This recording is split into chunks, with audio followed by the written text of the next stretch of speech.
уход qilamiz va sizlar bilan gaplashamiz. Manda doktor Altayan mana shu misda korotkinaligida ozgincha qolgan anchasini ishlatib o'zimda test qilib sinab ko'rdim. No, real zo'r qizlar mis. Ayniqsa quruq yuzlarga вообще zo'r tushadi. Chunki makiyaj ustidan ham sepib ketishlarga zo'r. Lichkamga juda ko'pchilik yozibdi. Silmaxni retinol va retinalini ishlatib, uni o'zida tajriba qilib, ya'ni yuzini kuydirib qo'yganlar. Yuzimga dog' tushib ketdi. Mana shu retinol ishlatdim.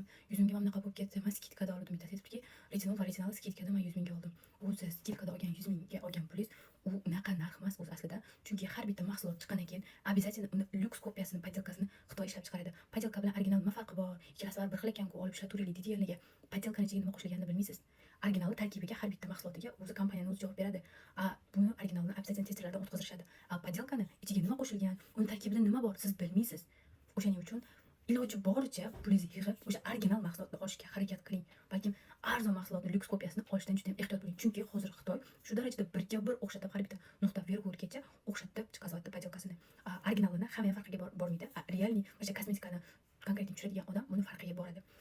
Yuzidagi dog'lari kuyib, ya'ni yuzi kuyib, baryeri buzilgan va uni natijasida o'g'illar chiqib ketgan. Reklamaga ishonavermanglar. Sababi Silmaxni brendi kimgadir bundoq, kimgadir undoq, kimgadir yaxshi natija beradi, kimgadir teskari, ya'ni yomon natija berishi mumkin. Siz retinol va retinol ishlatayotgan paytingizda uni o'zini qonun qoidasi bor. O'sha qonun qoida bo'yicha to'g'ri ishlatishingiz kerak.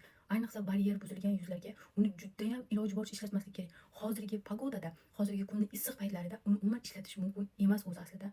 Uni kislotlar bilan aralashtirish mumkin emas. Bo'lmasa u sizga qarshi reaksiyaga kirishadi va yuzingizni buzib tabtala qilib qo'yishi mumkin. Retinol ishlatmoqchi bo'lsangiz, uni oldin yaxshilab tarkibini o'rganib, ishlatsa bo'ladimi, yo'qmi? Bo'lmaydimi, yo'qmi? O'shanga ishonch hosil qilib, keyin olinglar.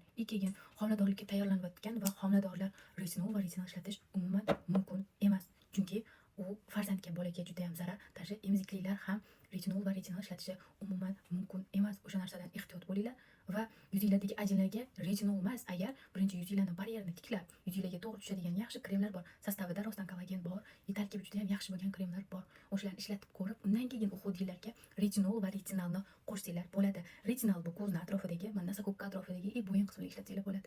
Retinolni yuzga, ikkalasini kombi qilib ishlatsanglar bo'ladi, lekin unga tushadigan yaxshi baryer uchun u bilan to'g'ri kombi bo'ladigan krem ham qo'shib ishlatishinglar kerak.